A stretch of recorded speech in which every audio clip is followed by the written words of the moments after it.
Shalom, shalom, Rob Rumya, back with another lesson.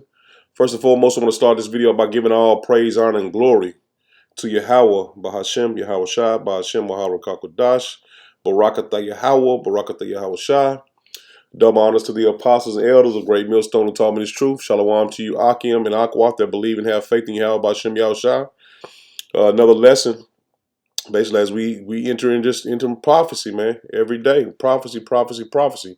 Starting back with this video, this is going into how Esau sets up his schooling system, and it all leads back to the elite of the Edomites, man, the Dukes of Edom. Here, I have a rare video of a man speaking on the underground structure of the Board of Education. Everybody's been talking about school and education. Well, in etymology, the word education comes from the word educere, which means to bring out of you what's in you. Mm-hmm. Schools don't do that. Exactly. Schools give you something and you regurgitate it back, and that's how you get an A. This is called the 1902 Board of Education Act, okay? The endowment was given by John D. Rockefeller and Andrew Carnegie. They gave $30 billion. They actually owned the public school system, okay? And I'm going to read to you what their mission was. It says, prior to the late 1800s, education was private practice that took place in private institutions or through home schooling. That all changed in 1902 when John D. Rockefeller created the General Education Board in conjunction with Frederick T. Gates. Now, who was Frederick T. Gates? Have you ever heard of Bill? That's Frederick T. Gates is his grandfather. So this is what Frederick T. Gates said. Let me skip. Albert Einstein said, never confuse education with intelligence. John D. Rockefeller said, I don't want a nation of thinkers. I want a nation of workers. So at the advent of the Industrial Revolution, okay, at its inception, they had to create workers in order to establish the Industrial Revolution. Well, think about this. The plantation became the plant, okay? The overseer became the supervisor, and master became the manager. That's the only difference. It's the same thing. It only changed its appearance like a cloud. So what I'm saying to everybody is I would suggest that everyone get into the forensics. There's one other thing called the King Alfred Plan, okay?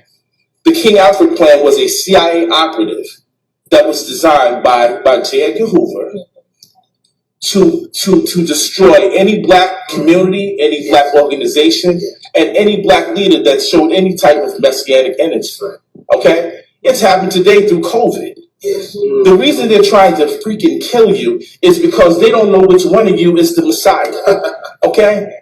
No, they don't know which one of us are the elect. That's what it is. They don't know which one of us is a part of the hopeful elect. The Lord is going to redo these bodies and, man, give us some spiritual powers, man. Next video. The entire nation is now locked up by these EPA programs and pledged its collateral on government borrowing. Now, with open lands, available lands for collateralization already in short supply, the U.S. government embarked on a new program to shore up sagging international demand for the dollar.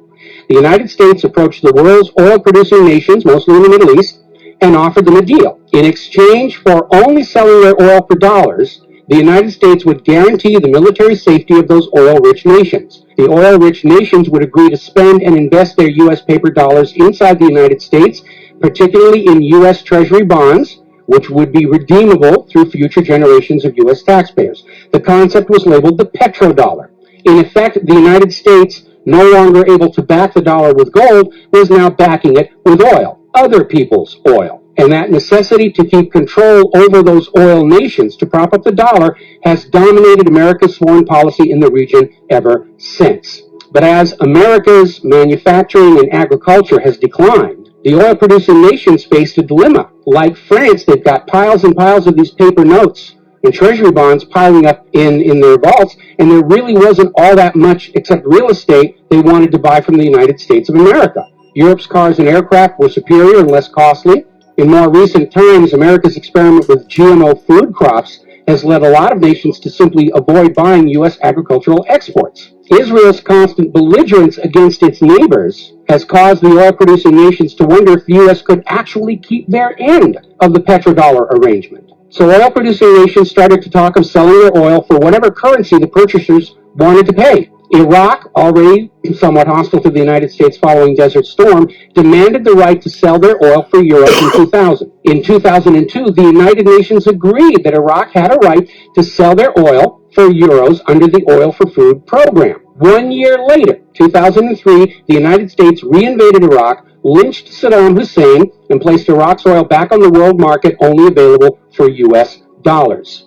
Now, the clear U.S. policy shift following 9/11, away from at least attempting to appear to be an impartial broker of peace in the Mideast to one of unquestioned support for Israel's aggressions, only further eroded confidence in the petrodollar deal, and even more oil-producing nations started openly talking of trading their oil for other global currencies. So over in Libya, Muammar Gaddafi had instituted a state central bank and a value-based trade currency, the gold dinar. Gaddafi then announced that Libya's oil was for sale, but only for the gold dinar. Other African nations, seeing the rise of the gold dinar and the euro, even as the U.S. dollar continued its inflation-driven decline, flocked to the new Libyan currency for trade.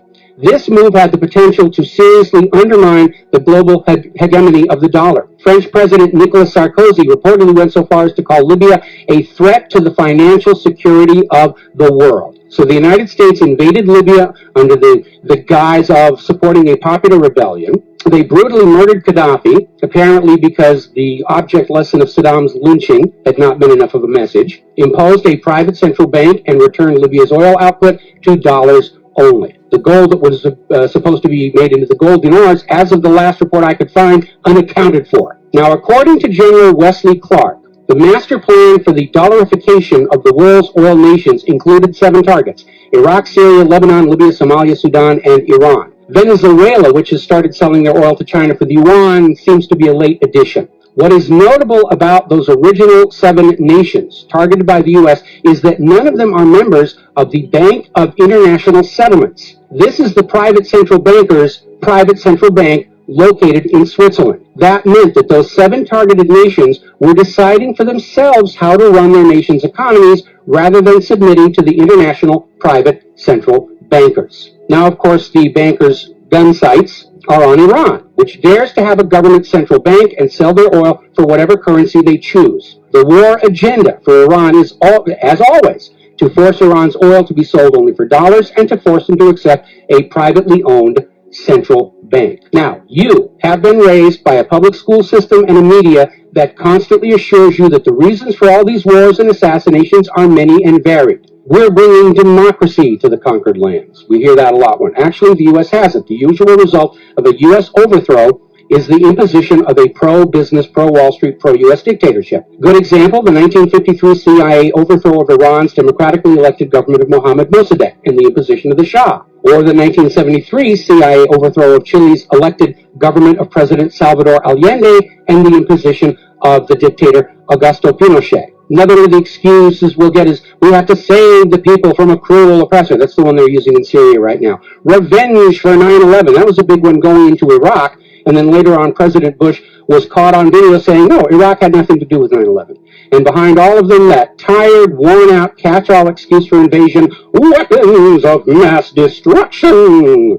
Assassinations are always passed off as crazed lone nuts to obscure the real agenda. And the real agenda of the bankers is very simple. It is enslavement of the people by creation of a false sense of obligation. Now, that obligation is false because the private central banking system by design creates more debt than money with which to pay the debt. There is no way out the way it's set up. It's impossible to escape as long as you're playing by their rules.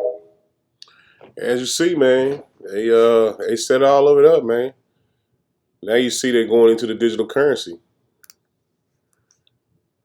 Founded by David Rockefeller, the Trilateral Commission has been an arm of the globalist deep state since 1973. Last week, at their annual meeting, a speaker who cannot be identified according to commission rules said that we are now in a period of structural inflation that will last for decades. They said that the free market is over and industry now sets policy. And they said that this year, 2023, is year one of this new global order. Days later, the Federal Reserve Bank announces a July launch for their new FedNow service, which was first announced in October of 2021. The too big to fail banks and all the large processors are already on board, and so is the U.S. Treasury. The first week of April, the Federal Reserve begins the FedNow pilot program for early adopters to become certified participants to help the Fed confirm readiness for their July launch. FedNow is an instant payment processing system that seeks to be the base of all digital transactions, acting as an umbrella company to manage all financial payments. This has been shown to be the gateway to a central bank digital currency. UPI has had huge success in converting rural communities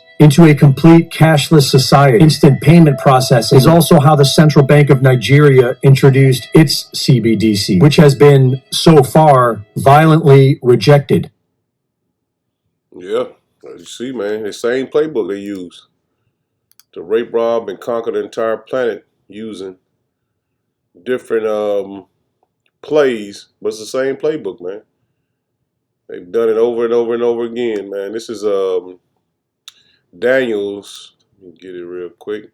Daniel's 4, and I'm gonna start at let me start at Psalms. Let me start at Psalms, man. Psalms first. Salaki, I should have had the scriptures already pulled up. Salak. Get to it real quick. But yeah, man, they use the same plays, man. Same playbook, man. Now they're gonna bring their MOTB, man, which is that chip, man, they're gonna have in Revelations 13, 16 through 19. 16 through 18, Salakia. But yeah, Esau has raped, robbed, and murdered the world using the same plays, same playbook. And the plays they never stopped. They never lost with it. So they continue to use them. So now that play, that last play they're gonna pull is gonna cause them to lose the game, man. In other words, man. This is Psalms 37. I'm gonna start at verse 29. It says, "The righteous shall inherit the land and dwell therein forever." That's what we're finna do, man. We finna inherit the land, man. The Lord finna give us the kingdom of heaven. "The mouth of the righteous speaketh wisdom, and his tongue talketh of judgment." And that's the prophets. "The law of his power is in his heart. None of his steps shall slide." That's a man of the Lord, man. You walking and believing and having faith in Yahweh Shem Yahushua, the Lord is walking with you. "The wicked watcheth the righteous and seek to slay him. Yahweh Shem Yahushua will not leave him in his hand, nor condemn him with when he is judged. Wait on Yahweh Shem Yahushua and keep his way, and he shall exalt thee to inherit the land. When the wicked are cut off, thou shalt see it." See, we're finna see the wicked get cut off, man. We finna see them go down. Verse 35, he says, "I have seen the wicked in great power," and they are. As you see in them videos, man, in the beginning, they are in great power, man. As we speak now, they're in great power. It says, "and spreading himself like a green bay tree." So they done conquered the entire planet, man, using the same playbook. But they're finna go down, man. They're finna go down hard, and they're finna go down fast. Because the Lord even said He's seen Satan falling like lightning. So they finna go down, man, and we finna see it. This is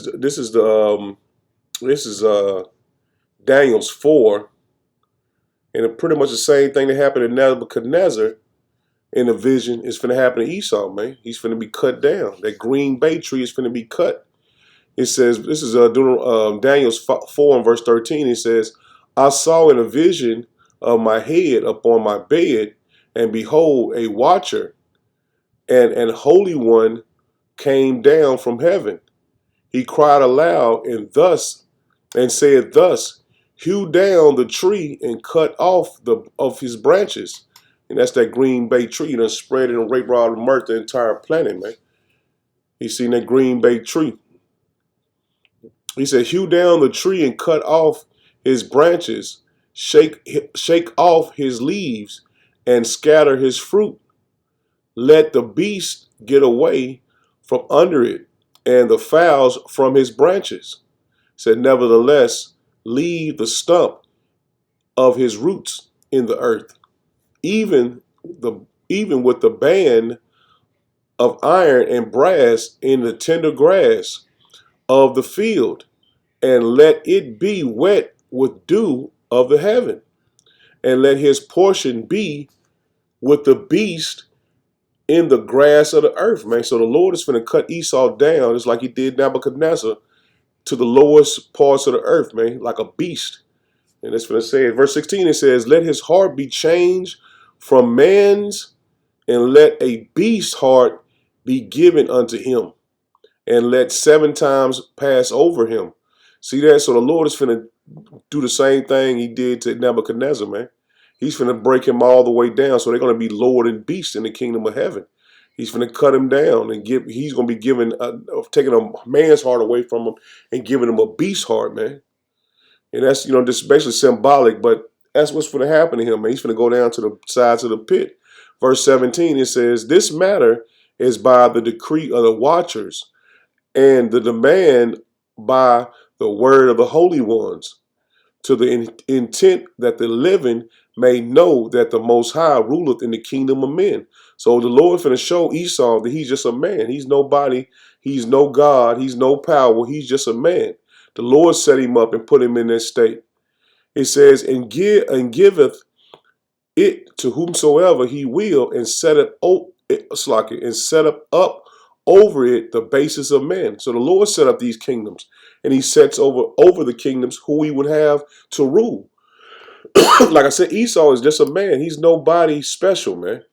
Let's get this in another translation. This is the New Living Translation. It says, "For this has been been decreed by the messengers.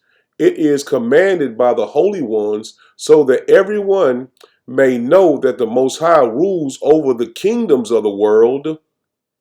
He gives them to anyone he chooses, even to the lowest of people." See, he gave this kingdom, this kingdom to Esau, the lowest of the people, man, the basis of man.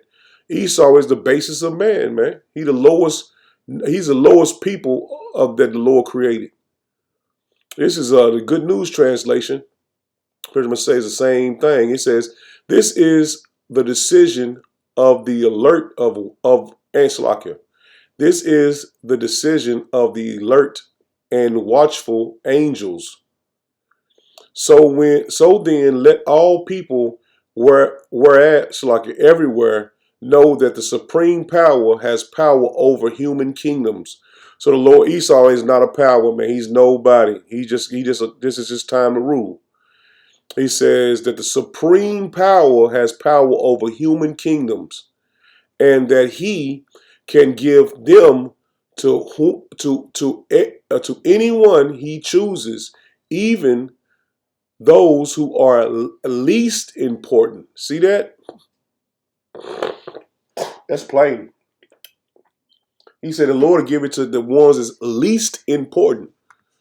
And Esau, we know, is the least important nation that the Lord created, man. They are the lowest, man, the basis of man. And they prove it every day, man, that they are low. They are low level. This is Hosea 6. And that tree is also being hewn down by the prophets, man. We're going to get it right here. Hosea 6 and verse 5, it says, wherefore have I hewn them by the prophets. And that's what we doing, man, on the highways and byways and making these lessons, man. We hewing them down, man. We knocking that green bay tree down, man. It says, therefore have I hewn them by the prophets. I have slain them by the words of my mouth. And that's what we doing. We prophesying the words of Yahweh Bashem Yahushua. And thy judgments are as the light that goeth forth. See that? So we are doing a great work, man, in the name and power of Yahweh B'Shem Yahushua. We're not getting no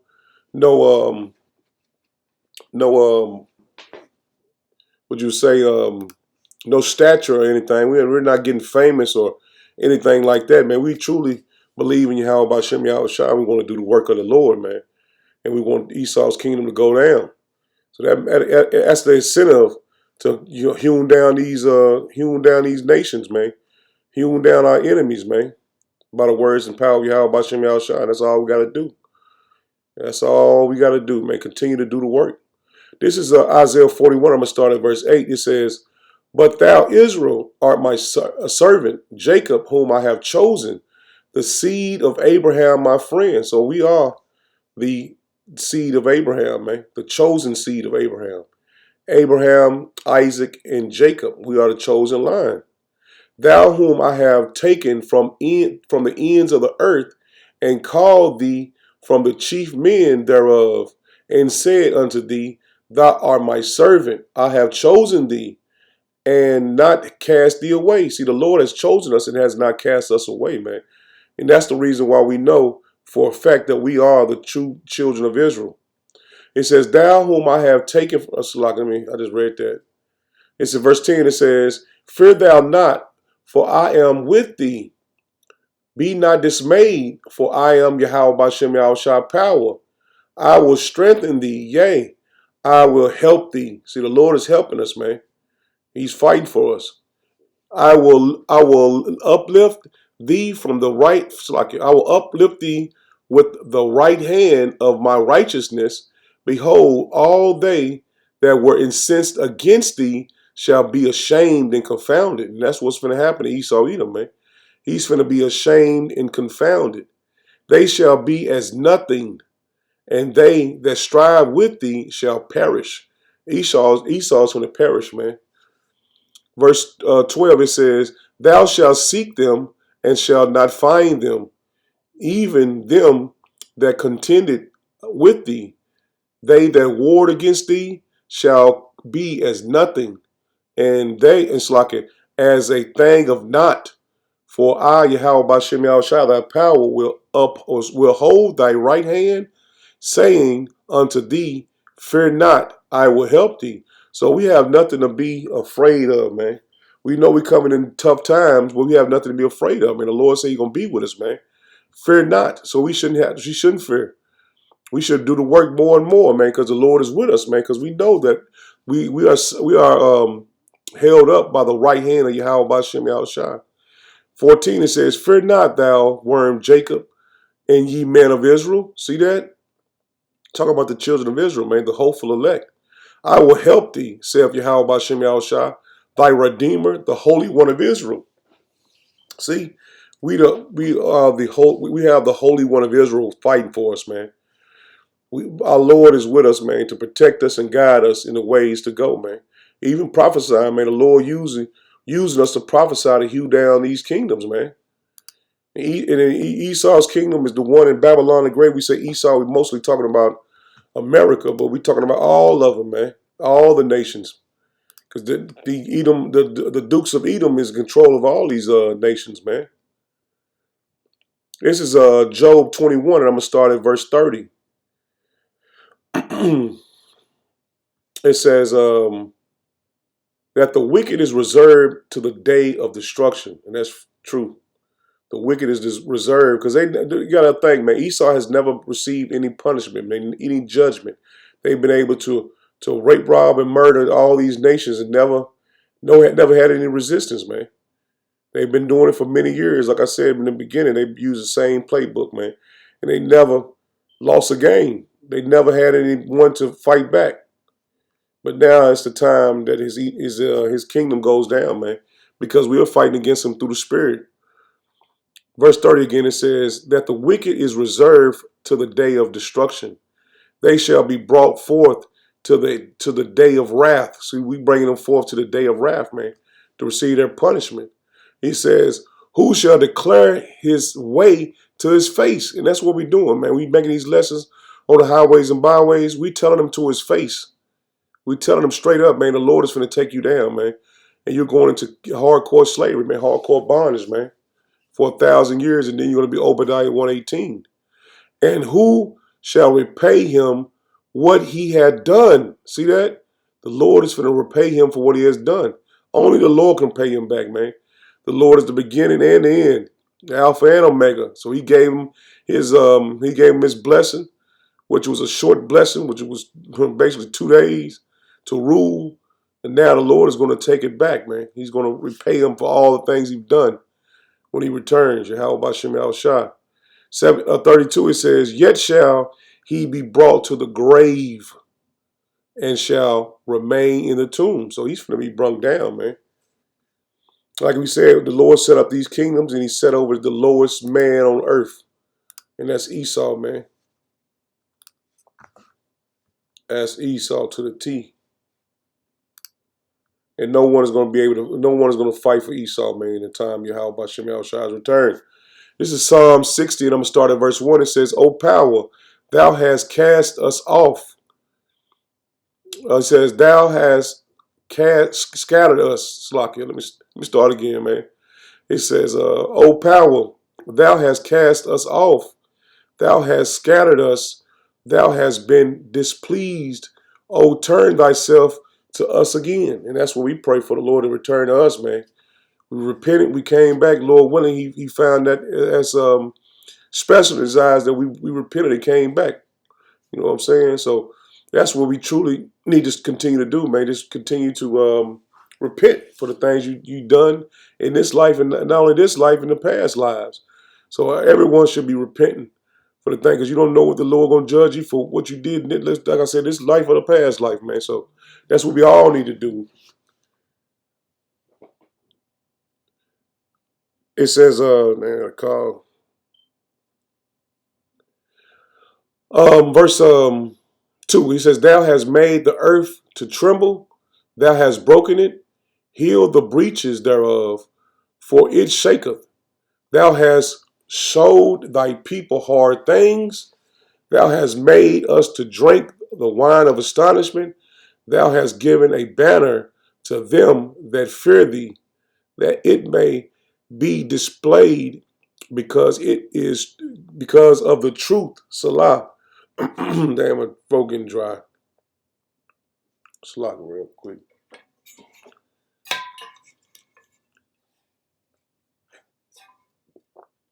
Drop down to verse 9. That's my point. I started at the top. I should have started at verse 9. I just wanted to get this point right here. It says, who will bring me into the strong city? Who will lead me into Edom? And that's what we're doing. We leading the Lord into Edom, man. We showing the Lord what they have done. It says, will not thou, O power, which has had us cast us off, and thou, O power, which did us not go out with our armies, give us help from trouble, for vain is the help of man. So we know we need Yahweh Bashem Yahushua. There's nothing we can do in our power, without our power.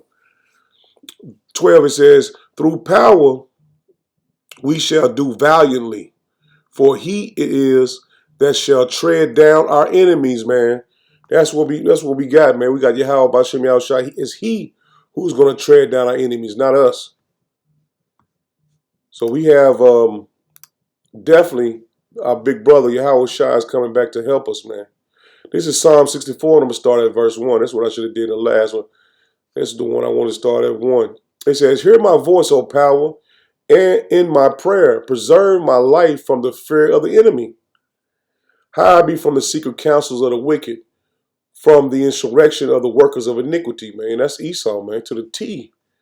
These scriptures hit home once you know who the scriptures are talking about.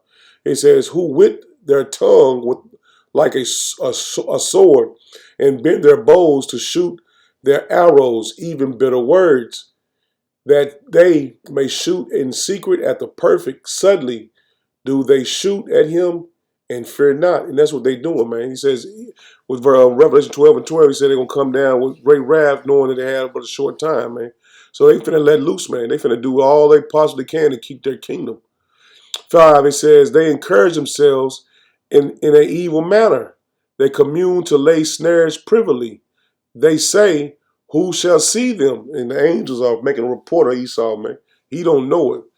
You know what I'm saying? But the angels are with us now, man. They are taking a report on Esau Edom, man. They see everything they're doing. They let their case build up. The Lord is letting them build up a case for them to take them down. It says, they search out iniquities. They accomplish a diligent search, both their inward parts. It's like both their inward thought of every one of them, and the heart is deep. So they think deep in wickedness. But power shall shoot at them with an arrow. Suddenly shall they be wounded. And that's what's going to happen to them, man. They think they're going to get that NWO, as you've seen at the end of the last video. They've been using these banking systems to use the armies, man, to go and take over these countries and kill people's presidents and dictators and everything, man. They use the America's army to go and basically pillage these places, man. And then they hold a debt. You know the story, man. They use the same playbook. I ain't got to go through it. But basically, they're using the same playbook for many, many years, and the Lord is suddenly going to wound them when they think they're at their, the top part of their fulfilling their NWO. The Lord going to wound them. It says, and that's soon, man. You can just feel it in the spirit, man. You see all the things on the table as World War III. The Battle of Armageddon is on the table, man. We just waiting for the Lord to implement that MOTB. Verse 8, it says, so they shall make their own tongues to fall upon themselves. All that see them shall flee away. So that's what's going to happen, man. The enemies, it's like their allies are going to flee away from them, man. That's Revelation 17, man. They're going to take and shoot missiles on this place as well, man. It says, and all men shall fear and shall declare the work of Yahweh B'Shem Yahushua, for they shall wisely consider of his doings. See, when America when they get punched in the face, then everybody gonna understand this is the Lord doing, man. Who could take down Babylon the Great, man? This mighty nation, man. The hammer of the whole earth. In Jeremiah 49? I think it's Jeremiah 49 or Jeremiah 51. It's verse 10. It says, all men shall fear and shall declare the work of power, for they shall wisely consider his doing. The righteous shall be glad in Yahweh B'Shem Yahushua and trust in him, and all the upright in heart shall glory. And that's what we finna happen. That's what's finna happen, man.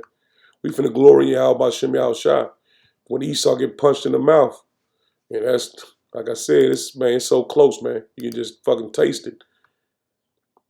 This is Psalm 75, and I'll start at verse 4. It says, I was unto the fools. So let me read that again. It says, I said unto the fools, deal not foolishly, and to the wicked, lift not up the horn. Lift not up your horn on high. And that's Esau, man. They lift up their horn on high. They are very proudful, man. They don't see the Lord returning, man, and bringing destruction on this place, man. They want to make the world they did make the world a wilderness, man. They want to push their alphabet agenda on the children. They want them to change their gender. They want them to wear different clothes that symbolize what the scriptures tell you, not to wear what pertains to a boy or what pertains to a woman. They want to flip the whole society upside down, man, for the most part. He says, speak not with a stiff neck, for promotion cometh neither from the east, nor from the west, nor from the south, but power is the judge. He putteth down one and set up another, and that's what's happening. As we read earlier, man, the Lord is set up over the kingdoms of the earth. The Lord sets up who he wants to rule. And Esau is being taken down, and the children of Israel are being lifted up, man. That's through the Spirit. Verse 8, it says, for in the hand of Yahweh B'Shem Yahushua there is a cup, and the wine is red. It is full of mixture, and he poureth out of the same. But the dregs thereof, all the wicked of the earth shall wring them out and drink them. And that's what's going to happen, man. And that's what I keep saying. That's what's going to happen because it's so close, man. All of them, they're going to get exactly what they've done to everybody else, man. They didn't hate blood. So the blood, like the scriptures say, blood is going to pursue them. 9 it says, but I will declare forever. I will sing praises to Yahweh Bashem Yahushua, the power of Jacob. All the horn of the wicked also will I cut off. See, that pride, that horn they have, that high stature is going to be cut off. And I had a dream about that the other day, man. I seen that horn of a Baphomet cut off, man. It says, but the horns of the righteous shall be exalted. See that? We finna come into high stature, man, like we did in ancient world, man, under King David, man. And that's finna happen again. We finna go back to our righteous ways, man. We finna go back to living in righteousness under our power, man. Yahweh Bashem Yahushua. And man, it's a long time coming in our eyes, man. Because once we didn't know the truth. We was just living like everybody else. Now once you learn the truth, man, you desire to do righteously every day, man. You examine yourself and make sure you ain't did nothing to go off. Because to please the Lord, man, is a blessing, man. And you don't know if you're pleasing the Lord unless you continue to seek him. This is Sirach 10. And I'm going to start at verse 7. It says, pride is hateful before power. See that? The Lord hate a prideful person, man. Pride is hateful before power and man. And by both doeth one commit iniquity. Because of the unrighteous dealing, injury, and riches got by deceit, the kingdom is translated from one people to another. So the Lord is going to bring the children of Israel up and take the Edomites down, man. He says, why is the earth in ashes proud? There is not a more wicked thing than a covetous man. And that's Esau, man. He done raped, robbed, and murdered the whole fucking planet, man. Trying to get riches, man. Trying to get people to be under him and wanting them to be slaves, man. We seen it in the first videos I played. It says, for as such, and one sitteth his own soul to sell. And he made our people sell out. Read that again. It says, for such and one setteth his own soul to sell. And he made you sell out. He sold out to the devil himself, man. To the spiritual demon Satan. And he made our people sell out to him as well, man. All these rappers and, you know what I'm saying, all these politicians and, you know, if you in the know, you know. He says, because while he liveth, he casteth away his bowels. It says, a physician cutteth off a long disease, and that's Yahweh Bashem Yahushua. And this long disease is Esau Edom, man. He done made the whole earth a wilderness, man. He says, and he that is today a king, tomorrow shall die. See that? Tomorrow is soon, man. We gonna see Esau cut off forever, man. Let me get this in 12. This is Sirach, Ecclesiasticus, Sirach 12, and I'm gonna get the point in verse 10 and 11. It says, never trust thy enemies, for like as iron rusteth, so is his wickedness, man. Let me read it. He says, though he humbled himself and goeth crouching, yet taketh good heed and beware of him. That's Esau, man. They'll fucking be nice to you, speak to you. Hey, how you doing? And then in the back, trying to stab you in the back, man. And thou shalt be unto him as if thou hadst wiped a looking glass. See that? You look a glass, keep trying to wipe and clean it, you can't clean it.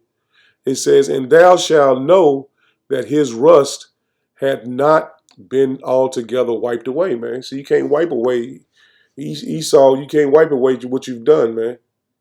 And you're going to be punished for what you've done. You can't wipe it. You can't wipe it away. Drop down to verse 13. It says, who will pity a charmer that is bitten with a serpent, or any such as cometh nigh wild beast?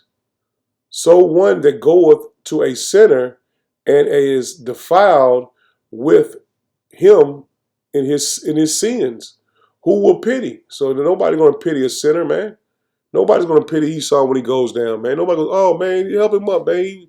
He wanted to do right now, man. We're going to step on him even more. It says, for a while he will abide with thee, but if thou begin to fall, he will not tarry. So if you get in the fall, he ain't going to help you. He says, an enemy speaketh sweetly with his lips, but in his heart he imagined how to throw thee into a pit. He will heap with, it's like he will heap with his eyes, but if he find an opportunity, he will not be satisfied with blood. See that? So that's Esau to the T, man. He won't be satisfied with blood. If adversity come upon thee, thou shalt find him there first. See that? So we know he did it, man. You there first. We already know you already had something to do with it, man. And though he pretend to help thee, yet shall he undermine thee. See that? Even though he might act like he helping you and give you a couple dollars, and he try to find a way to get it back from you, man. He already found a scheme to get it back from you, man. That's his nature, man. That's his MO. That's what he does, man.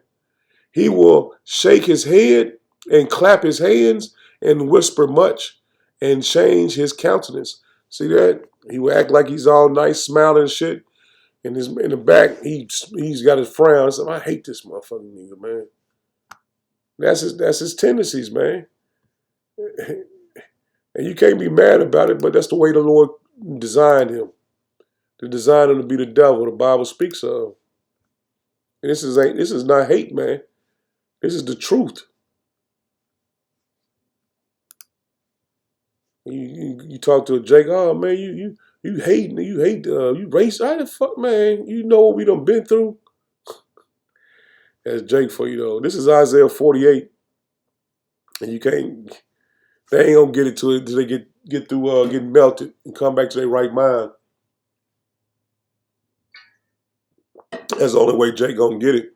When he be wiped away, he melted and come back in his right mind.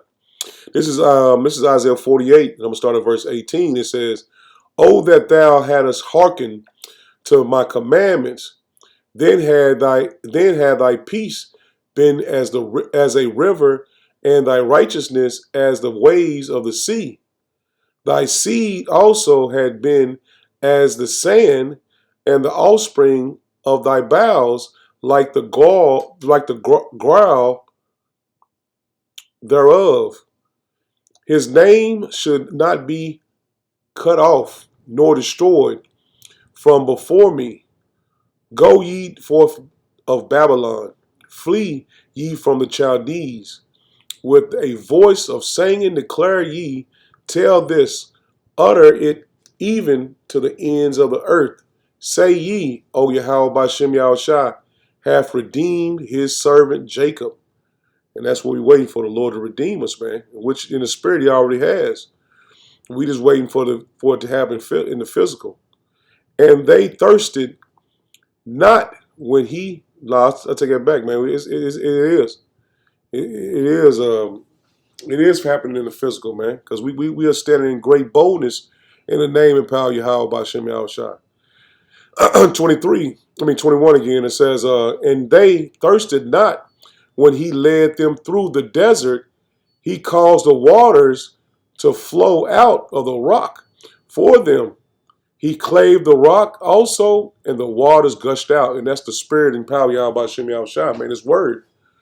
He says, "There is no peace, saith Yahweh Bashem Yahushua, unto the wicked, man."